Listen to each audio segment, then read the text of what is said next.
So Johnny Depp is going to go back to court next month. It's going to be the end of July, roughly about a month from now. And he's going to be sued by Greg Rocky Brooks. Greg Rocky Brooks was a location manager for a film that they were working on called City of Lies. And this happened back in around, I think, 2017. If you don't know anything about it, and if you want to learn more, I did make a video about it that shows the two different sides of Rocky Brooks and Johnny Depp. You can see how their stories are both very different. Their versions are not even close to each other. And also, it's not going to be televised, so we're not going to be able to watch it or anything. But like I said, I hope we have access to the court transcripts. And guess who's going to come back? Yes, Camille Vasquez will be back representing Johnny Depp. And I do believe Ben Chu is going to be lead attorney, I think, as well. So that's going to be interesting. But again, we're not going to be able to see them in action or anything. The case is going to be private. It's not going to be televised. We're not going to be able to watch it. So for today's video, I want to see who they are going to have on the witness list. And so there's an amended joint witness list that's available right now. But let's go over the witness list and see who is who and who they got testifying. So this is from 2019. It could be updated since then. It's been, what, like 3 years now? Oh my gosh, crazy how time flies. Oh, this is right before the pandemic happened in 2020. Crazy. All right, let's go to the list and see who we got. Because when I initially went through the list, I didn't know who anyone was. There were some names that I recognized, like Sean Bett. We all know who Sean Bett is. That's one of Johnny Depp's bodyguard. And we had Kristy Dembrowski, who we know is Johnny Depp's sister. And I think that's about it. Everyone else was just kind of like, I have no idea who they are. Oh, no, there's Adam Waldman. We all know who Adam Waldman is. Former lawyer of Johnny Depp, although he might be a current lawyer, but I don't know if he's still practicing for Johnny. All right, guys, so let's see. For name of witness, we have Russell Bertolino. I have my notes over here. So we don't know if that has any credence or anything, or if it was just conjecture. Maybe he just assumed that he was being blacklisted by Johnny Depp. We're going to go over the name of the witness. We're going to start off with Bertolino Russell. This is in alphabetical order. So we have the name of the witness, the party, the redirect, and all the times that they're going to allot for each witnesses and stuff like that. However, this could be an old schedule, but, let's just go through it anyways. Russell Bertolino. Now, Russell Bertolino, I have my notes right here, is works for Teamster Local 399 Transportation. I don't know if they still work with that company as of now. For the time of events, this is what happened. Incident happens in April of 2017. A year later, May, I think, of 2018, an article comes out talking about, Johnny Depp having this altercation with the set manager. And that's when things were starting to blow up for Rocky, but not in a good way. He was starting to get inquiries from people from all over asking him, hey, did this really happen? What's going on? And at this point, this is when Rocky says it was hard for him to find a job, because he believes that, anytime he had an opportunity and would apply for it, he wouldn't get it. He believed that it was possible that JD made it had him blacklisted. And when he talked to his friend Russell Bertolino, which is the witness, Russell Bertolino was trying to get him to work on a movie or a TV show that they were working on. However, they didn't want to have this guy, Rocky, on the set. And he basically told Rocky, and this is what Rocky said during the deposition. He said that Russell Bertolino told me that JD had me blacklisted. And I think this is the only person that Rocky has mentioned that has said that JD has him blacklisted. I don't think all the other job opportunities that he was trying to get, I don't think he was ever specifically told that it was because of being blacklisted by Johnny Depp. So that is who Russell Bertolino is. That could be a very important witness for Rocky. Yeah, he was one of the coordinators trying to get him on one of the shows. Okay, so it was a show. Next, we have Sean Bett. We all know who Sean Bett is. Sean Bett is one of the bodyguards for Johnny Depp. So Johnny Depp has a couple bodyguards from all over, but his main two back then were Jerry Judge, who is now deceased, and Sean Bett. Sean Bett, we did see him on the stand. He did testify. I believe he is former LAPD, if I remember correctly. Next, we have Big Rig John. What a cool name. That sounds like a really awesome, I'm thinking a Hot Wheels truck car name or something. Pretty cool name. Big Rig John, I believe, from the deposition. So all the information that I'm getting is just based on the deposition about what Rocky said and about what Johnny said. So that's where I'm gathering my information from. Big Rig John is I think he was LAPD at the time, or I don't know if it was former LAPD, but he was working on the set. Rocky said that when he had to tell Johnny Depp that they needed to get off by a certain time because the permit expiring, for some reason, Rocky thought that he was scared and he wanted to bring the LAPD guy on set with him. But before he can get to the LAPD guy, John Big Rig, Johnny Depp had came out of nowhere, and that's when he claimed that Johnny Depp started accosting him and yelling at him and cussing at him and all that stuff. It was mentioned, though, during the video deposition, Rocky did say that he does not believe John Big Rig witness the actual altercation, so I'm not really quite sure. I don't know, maybe there's something else that he witnessed during the set, I guess. But yeah, he did say that John Big Rig did not actually see the altercation. He doesn't think so. Next we have Bridgum Tare. So Bridgum Tare is the family therapist of Rocky Brooks. So Rocky Brooks, he said that he had like issues with like anxiety and amongst other stuff, and he went to go see a family therapist in 2015. The incident happens in 2017. And so Rocky did go see a therapist about 3 times after the incident happened.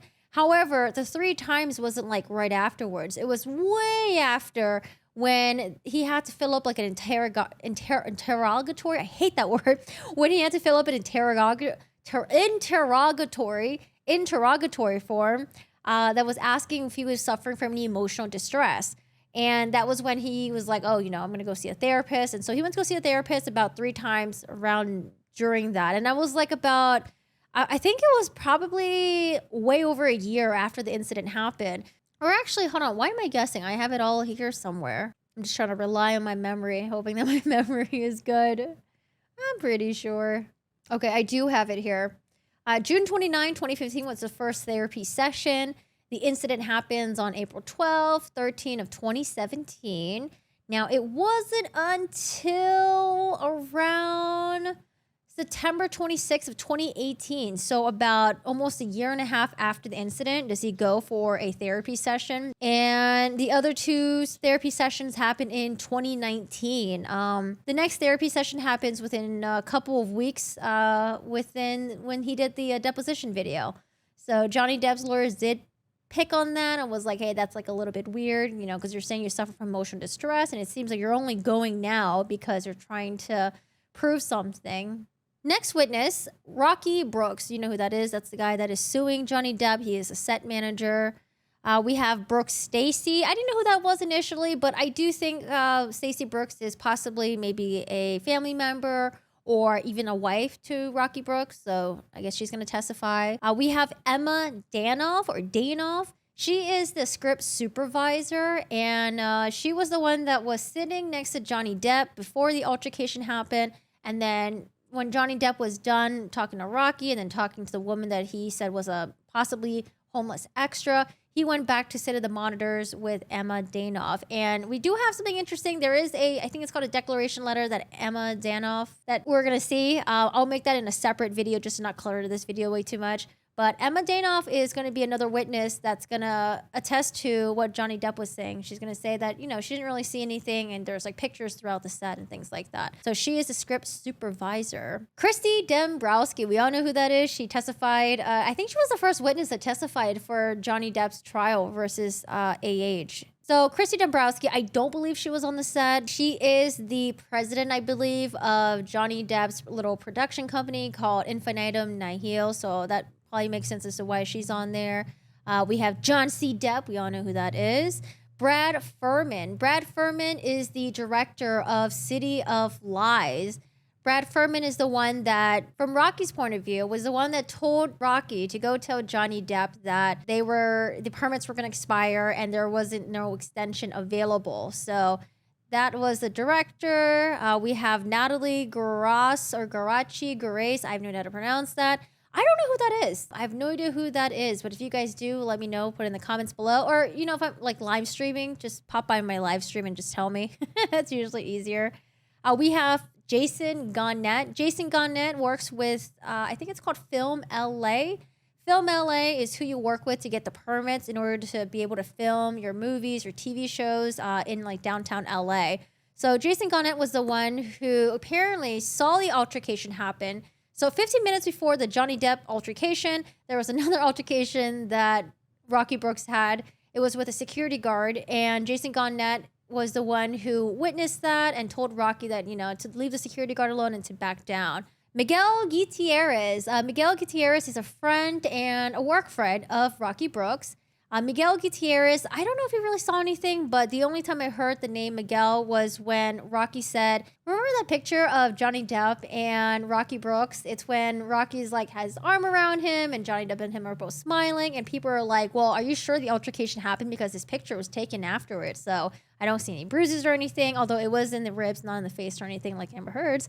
But but yeah, they said that like, oh, there's a picture that came out and, you know, you guys look fine. You know, this is a picture that, by the way, Rocky Brooks did delete from his Facebook page because he thought it didn't look good, and he deleted it after the lawsuit was filed. Don't delete things, guys. It makes things even worse when you try to delete and conceal things.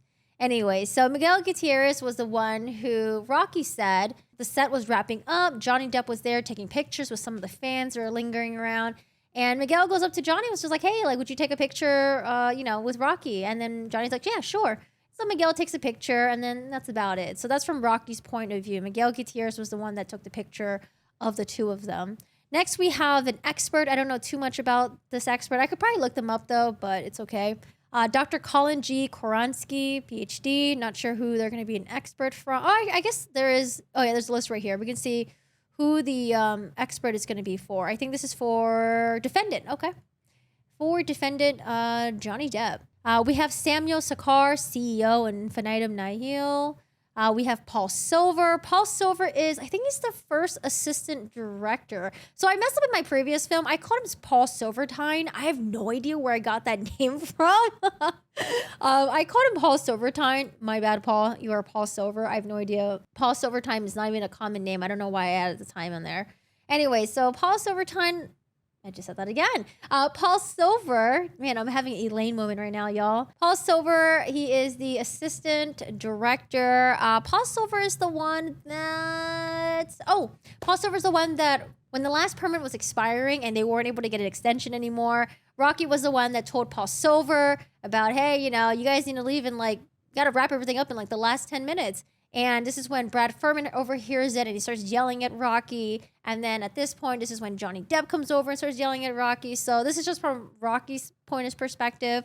But apparently he was the one that told Paul Silver that, hey, you guys have 10 minutes as the last shot. Like, we need to wrap up. Otherwise, the city's gonna, they're gonna kick us out. Next, we have Edward White. And you guys all remember Edward White. Edward White was amazing on the stand. He is the business manager. He is the one that was sharp, a little bit snarky, but, like, not snarky because it was unwarranted. It was definitely warranted towards Mr. Roddenborn. But Ed White, I hope you guys remember him. He's the business manager and I guess CFO. Pretty cool. We have Adam Waldman, which is the recipient, and you guys all know who Adam Waldman is. The plaintiffs, we have Rocky Brooks, Johnny Depp, Miguel, Jason Garnett, Silver, Paul, Big Rig, Brooks, Bridgum, and all these people. Okay, all right, yeah. Anyways, you guys can see for yourself. So those are the witnesses that that have been announced so far. And again, this was from 2019, so it's probably updated right now. There's probably more witnesses that are coming out, or maybe other witnesses that are going to back down. So we'll see. We'll see how it goes. Oh, by the way, for those of you guys who've been stopping by my live streams, I really appreciate. Thanks for stopping by and saying hi. It's easier, to get in touch with me through live stream. Although I mainly stream on Twitch, but it's cool for you guys to stop by either one of them. I do appreciate it. So I hope you guys have a good one, and we'll continue working on this case. So